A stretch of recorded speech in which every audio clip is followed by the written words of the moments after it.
ni es malo. El islamismo no es bueno ni malo.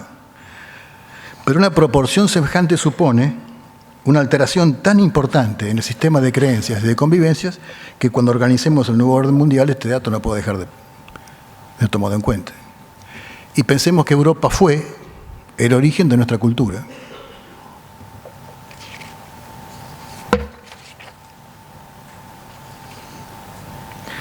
Otro factor que corroe, que perjudica a las creencias de la gente en el sistema tradicional democrático es cómo reaccionamos ante el terrorismo. Todos los terroristas de la historia,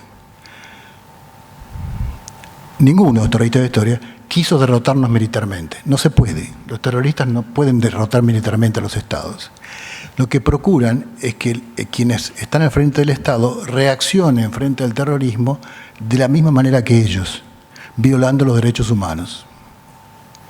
Los argentinos lo conocemos muy bien. Si un Estado reacciona de esa manera, se rebaja la misma condición que se condena al terrorismo. Y el terrorismo ganó. Porque con esa actitud el Estado pierde todo el respeto de la gente que gobierna. Esa es la provocación. Y estamos viendo que en países como Alemania, como la propia Francia, para no hablar de países no desarrollados, está creciendo enormemente una fobia antiislámica. Esta fobia antiislámica, hace una semana, un particular esperó a la gente que salió a la mezquita, los arrolló con una camioneta y mató a una niña. Ya están empezando a ocurrir vendetas. Y esto es lo que quiere el terrorismo islámico, que nos comportemos como ellos. Y esto está muy fomentado por el populismo de los países, por los populistas de los países europeos.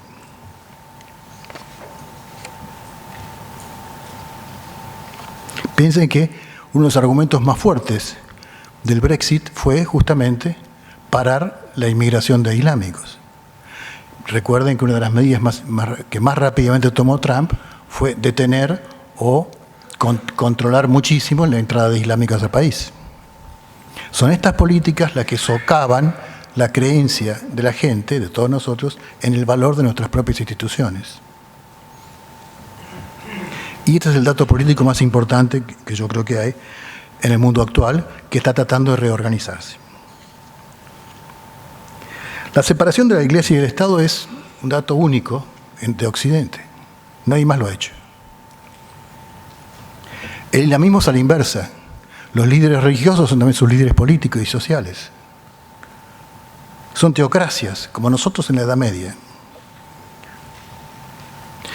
Esto aumenta enormemente la responsabilidad de los líderes religiosos islámicos. Fíjense ustedes, repasen los atentados que leyeron en los diarios los últimos 6 meses, que fueron muchísimos. ¿Ustedes encontraron alguna condena hecha por un líder religioso islámico a los degüellos por televisión? ¿A la gente crucificada por televisión? Yo no lo encontré.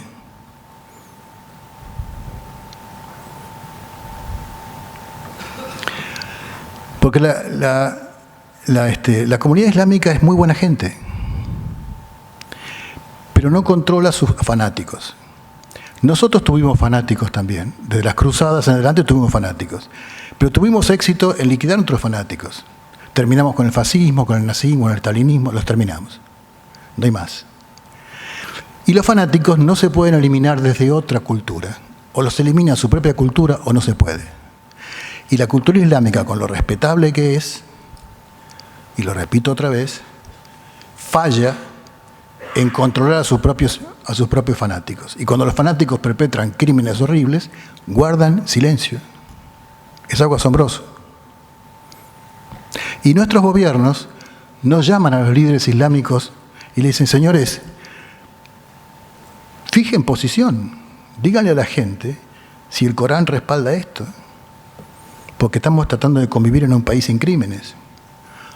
No ocurre. Habitualmente me llaman de programas radiales o televisión por los atentados. Y digo, ¿por qué no llaman a un líder islámico? No lo hacen.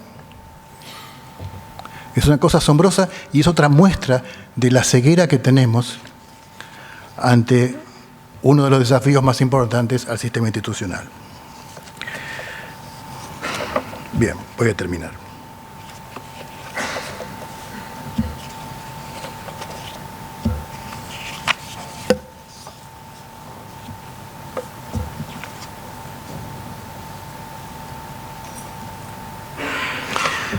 Al menos en lo inmediato para nosotros, para la región, el proteccionismo de Trump no permite ilusionarnos con inversiones masivas y el tratado con la Unión Europea está muy lejos de convertirse en realidad, si algunas lo hacen. Por su parte, China, en este momento, lleva más de una década invirtiendo de una manera semejante a la Gran Bretaña de la generación del 80, en el Asia, en el África y en América Latina, preferentemente en actividades que les convienen a ellos, no necesariamente a nosotros. Generalmente no son actividades que permitan agregar valor. Tocará a nosotros y a los que vengan en los próximos años negociar ese relacionamiento para que nuestro país consiga dar ese salto de calidad. Este gobierno, por ejemplo, está tratando de negociar con China más apoyo para obras de infraestructura. Ese salto de calidad en el cual Argentina no se contente con ser solamente rica y conseguimos convertir a la Argentina en un país desarrollado, para el bienestar de nuestra gente y para recuperar el peso en el mundo que alguna vez tuvimos y que nunca debimos haber perdido. Muchas gracias.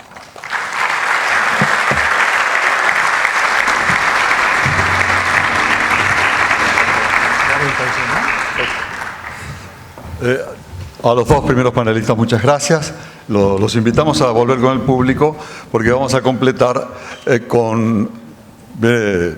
picante viene ahora, ¿no? Lo tengo el diputado Massot, lo invito a que venga. Y a Julio Bárbaro. ¿Dónde está Julio? Mencionaba en su presentación Alejandro Katterberg la necesidad de acuerdos parlamentarios a partir de datos que nos hizo conocer del cruce de encuestas y de lo que inexorablemente ocurrirá en la gobernabilidad negociada en el Parlamento. A partir de esos datos es que invitamos la vieja y la nueva guardia, también a los Katterberg del cambio generacional. Exdiputado Julio Bárbaro, un hombre de un amplio reconocimiento por su actividad, no solo en ámbitos de la cultura, del Confer, como autor de libros de enorme éxito, sino también porque es un polemista profesional. Todos disfrutamos cuando Julio entra en polémica. Nicolás Massot representa sin ninguna duda a estas nuevas generaciones de la política a las que aludía Katterberg en el recambio que se está dando, diputado nacional por la provincia de Córdoba, presidente del bloque legislativo del PRO, el diputado Massot. ¿Cuál de los dos quiere comenzar? Él es más joven, le toca a él. ¿Así, Julio? ¿O al revés? Primero Nicolás. Bueno, gracias Julio. Sin duda es más fácil hablar antes que después de vos. ¿Cómo estás, Miguel? No te saludé. Perdón la demora. Y muchas gracias por la invitación.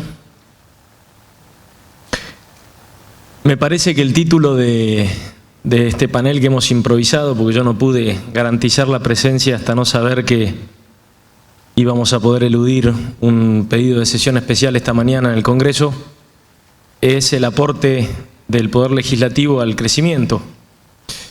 Y estoy convencido que ustedes como audiencia están en uno de los percentiles de mayor información de la provincia y del país, con lo cual no me voy a extender mucho revisando cuáles fueron los logros, si se quiere, o los consensos, que es una palabra que voy a usar mucho y me animo a predecir que Julio también, dentro de lo que lo conozco y lo que todos lo escuchamos en los medios.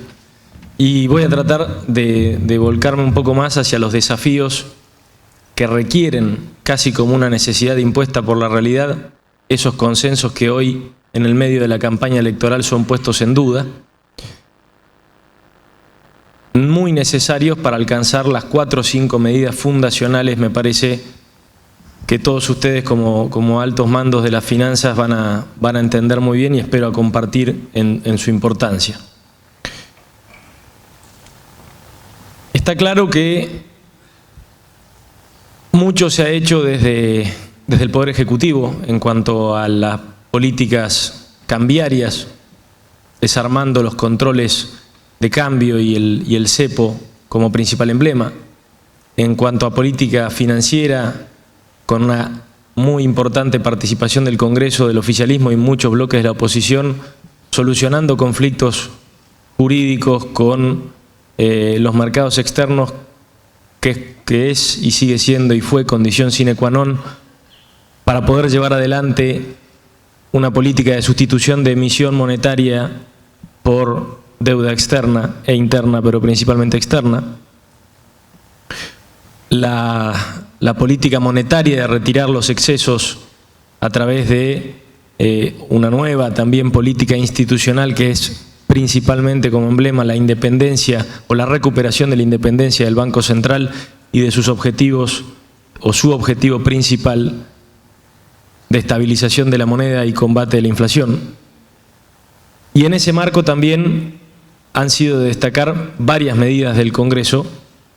La principal ya ha sido mencionada, que fue la primer ley importante que nos sorprendió a todos, creo, a los miembros del Congreso y me imagino a todos ustedes como ciudadanos, siendo que ocurrió tan solo 2 o 3 meses después de la asunción del nuevo gobierno, cuyo principal signo de interrogación estaba puesto precisamente sobre la factibilidad de alcanzar acuerdos de gobernabilidad y la posibilidad que tuviéramos de lograr el funcionamiento del Congreso en línea con los postulados del presidente Macri en campaña y en el origen y en el inicio de su mandato.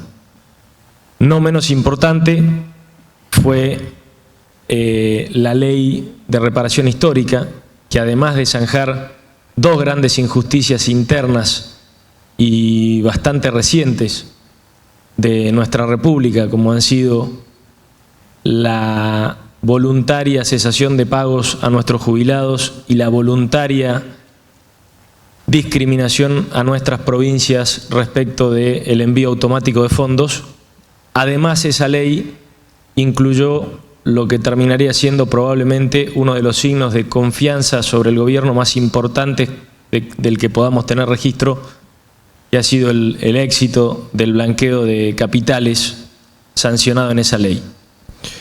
Y acá es donde freno, no porque sean los únicos logros, sino porque creo que el blanqueo de capitales nos pone de aquí hacia adelante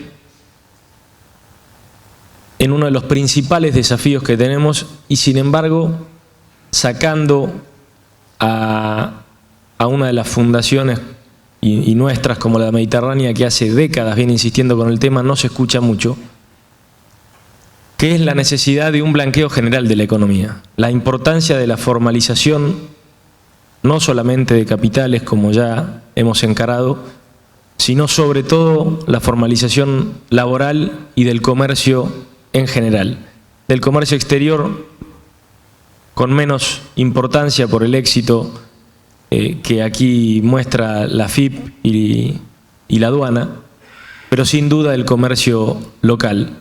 Pero en el cortísimo plazo es posible que por más que hablemos mucho más y le dediquemos mucho más análisis a la ya comenzada reforma tributaria y a la sancionada por ley necesaria reforma previsional para la cual tenemos tiempo hasta el 2019, según esa misma ley de reparación histórica, más importante o tal vez piedra fundacional de estas 2 reformas necesarias, muy ligadas a la insustentabilidad de las cuentas nacionales y la permanencia del déficit fiscal, sea posiblemente un serio y bien estructurado blanqueo laboral que pongo como primer desafío del Congreso post-elecciones.